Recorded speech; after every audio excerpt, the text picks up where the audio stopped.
Hi, so in this video I'm going to go over a couple of logical reasoning questions. So they're both from Prep Test 78. So the first one is from the first logical reasoning section, and then the second one is from the second logical reasoning section. If you are using like the original copy, this would be section 1 and this would be section 3. If you're on Law Hub, this is section 2 and this is section 3. Okay, so the first one is a necessary assumption question. So we know that because in the question stem, it asks which of the following is an assumption that is required by the ethicist's argument. So in order to identify necessary assumption questions, we're generally just going to look for the word assumption or assumed or assume, and then we're going to find something that's synonymous with necessary, need, or necessity, right? So assumption required is a necessary assumption. Okay, so we want to read the argument, identify the conclusion, identify the support that's offered, and then try to kind of figure out why that support isn't quite enough to get to the conclusion, or what the gap is, something like that. And then to get to the correct answer, we're going to look for something that will help fill that gap, and to confirm that we have the correct answer, we want to use the negation test. So step 1, what's the conclusion? All right, reading through. We have an ethicist as our speaker here. The general principle, if one ought to do something, then one can do it. And because we have the word if, that's a conditional statement. Let's just write that out quickly. If one ought to do something, then one can do it. The contrapositive of that would be if you can't do it, then you are not obligated to do it. Okay, so the negation of you ought to do something is not that you ought not to do it, which is just an opposite obligation, but it's actually the lack of an obligation. So when you say that someone ought to do something, you're placing an obligation on them. If you negate that obligation, you're simply saying that they are not under the obligation to do it. Okay, so that's something that's often quite confusing. But the negation of ought isn't should not, it's that there's no should, right? You don't have to do it, okay? All right, so that general principle, they're saying this general principle does not always hold true, okay? And this may be seen by considering an example, and then they give an example. So because after the first sentence, they say this can be seen by ... This is the conclusion.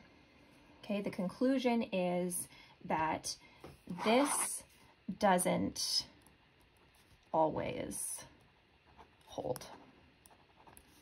So essentially they're saying this conditional relationship doesn't actually exist. Okay. And then they're going to give us an example of an exception to this in order to support it. So they say, suppose someone promises to meet a friend at a certain time, but because of an unforeseen traffic jam, it is impossible to do so. So they're saying you promise, but then you can't actually fulfill that promise. All right, so the promise is going to match to that you ought to do something, and then it turns out that you can't. And so if this principle held true all the time, then they would say, well, because you can't fulfill your promise, okay, because you can't do what you maybe ought to do, then we're going to remove the obligation. Okay, that's what the principle would say. So if this example is trying to tell us that that principle doesn't actually hold, this example should be an example where even though you can't do something, you would still be obligated. So it doesn't actually remove that obligation. So even though there was an unforeseen traffic jam and it was therefore impossible for you to fulfill your promise, that doesn't remove the obligation, and you still should fulfill your promise despite the inability to do so. Okay.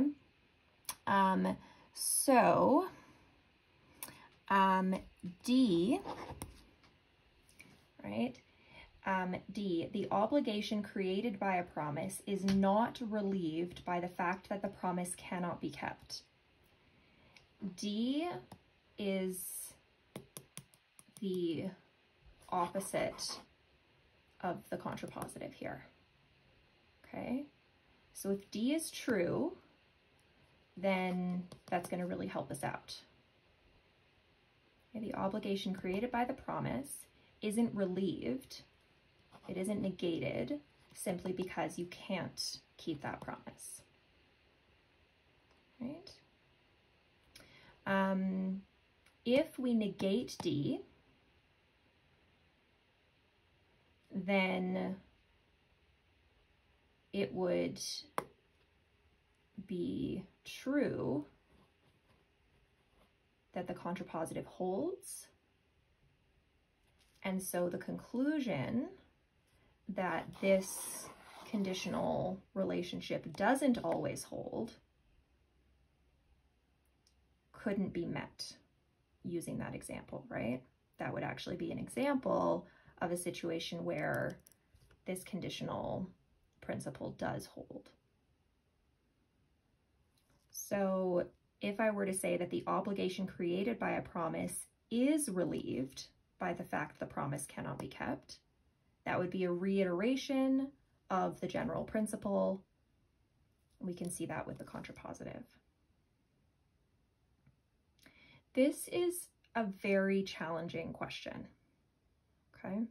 It's more challenging even because it is earlier in the section, right? So if you spend a lot of time on this question, then you're going to feel really behind. It's going to change your pace for the other questions. It's maybe gonna like sort of leave a bad taste in your mouth. This is the kind of question that for the majority of people, it would make the most sense strategically to skip it. It is a really good one for understanding necessary assumption questions, understanding conditional reasoning. It's a great question, but it's certainly very challenging. And so strategically, like I said, for most people, it would make sense to skip it and come back if you have time. Obviously, make a guess. But yeah, really, really tricky question.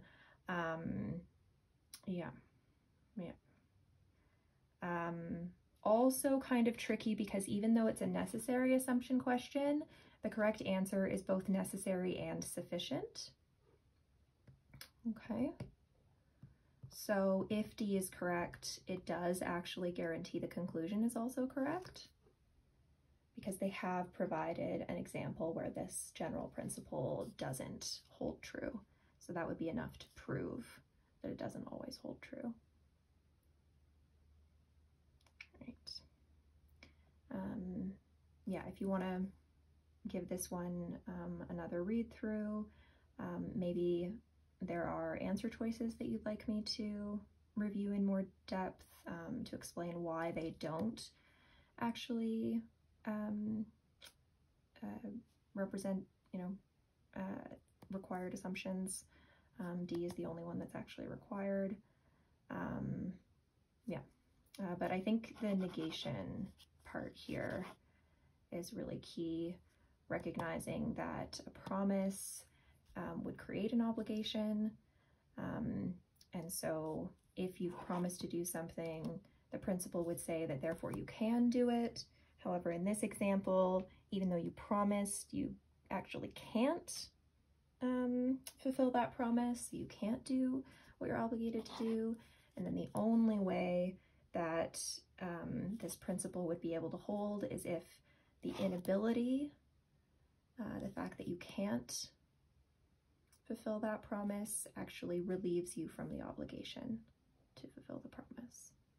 So negating D would allow that principle to hold true, and D as it is proves that it doesn't hold true all the time.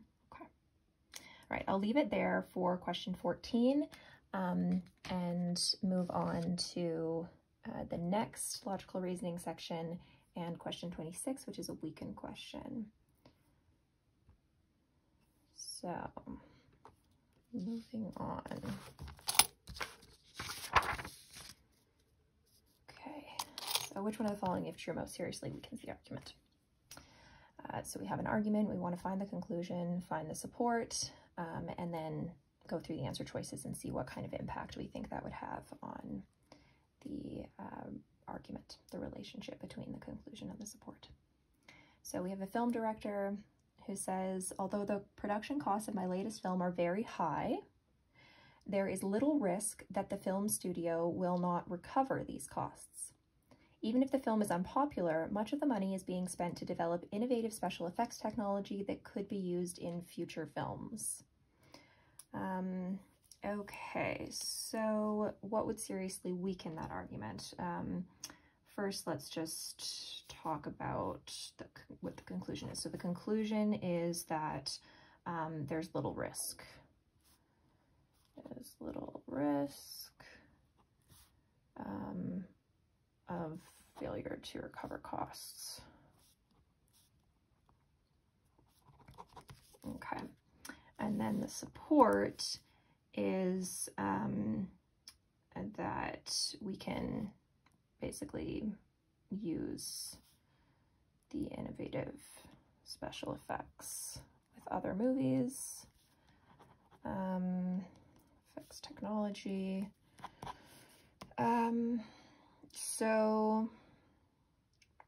Okay, so we're trying to weaken that connection. Let's go into our answer choices. A, because the film studio owns the new technology, the studio will be able to control its use in any future films. This supports the connection, right? That the film studio is going to be able to benefit from that technology. So A would actually strengthen. B, films that introduce innovative special effects technologies generally draw large audiences of people who are curious about the new effects. Okay. That is going to, again, make it likely that they're going to recover. So that would also strengthen. C, the production costs of this film are so high that even if the film is popular, it's unlikely that the film's ticket sales will offset those costs. So, I mean, this one is, this one does weaken somewhat, but it's really only dealing with the possibility of the film being popular, whereas the crux of the argument here is that even if the film is not popular,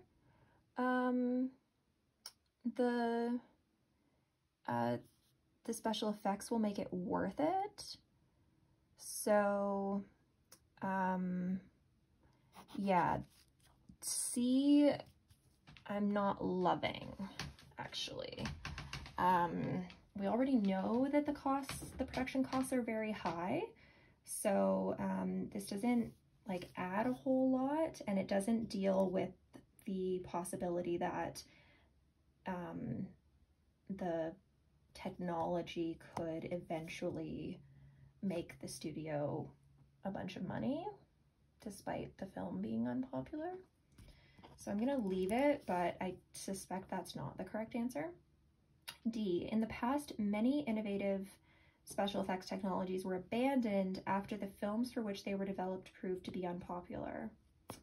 So the fact that the technology could be used in future films doesn't say that it actually will be used in future films, and if it's not, then all of the money spent that they like invested in creating the technology is going to be wasted.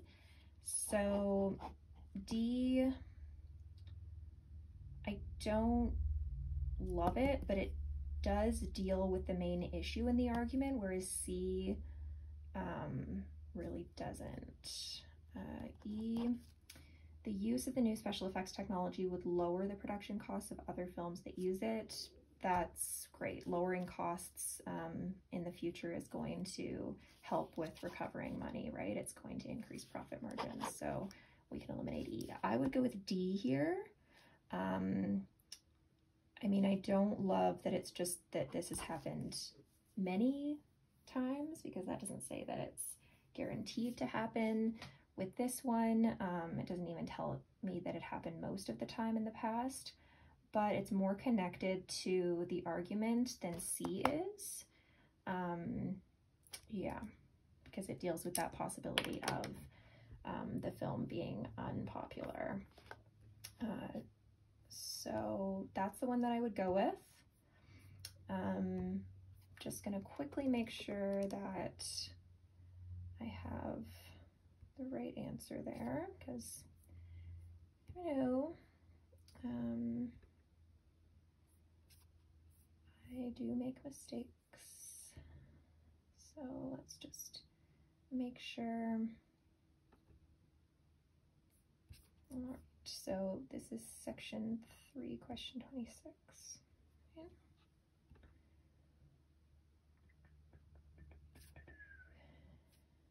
Yeah, so D is correct and C is a trap answer. So the author said the studio will recoup its costs even if the film is unprofitable.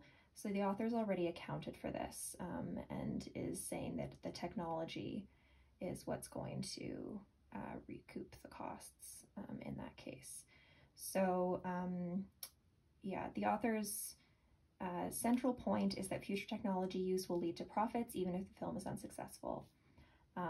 But this answer shows that if the film is unsuccessful, then it's possible that technology will become useless as well. So even that possibility is enough to significantly weaken the argument. So that it's happened many times in the past proves that it is possible. Yeah, okay. And that, I just read that explanation from Lsat Hacks. So that's Graham Blake's explanation.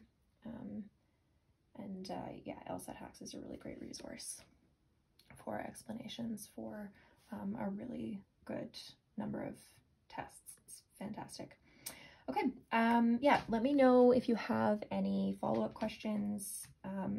Certainly, I would say that the first question that I did in this video is harder than the second. But at the same time, the first one that I did, my confidence level that I had gotten the correct answer was at like 100%. Whereas with this one, I was like, okay, it's the better answer, and I just want to make sure that I got it correct. So yeah, there's a bit of a trade-off there with different question types. Yeah. Okay. I'll leave it there, and yeah, have a good one. Okay, bye.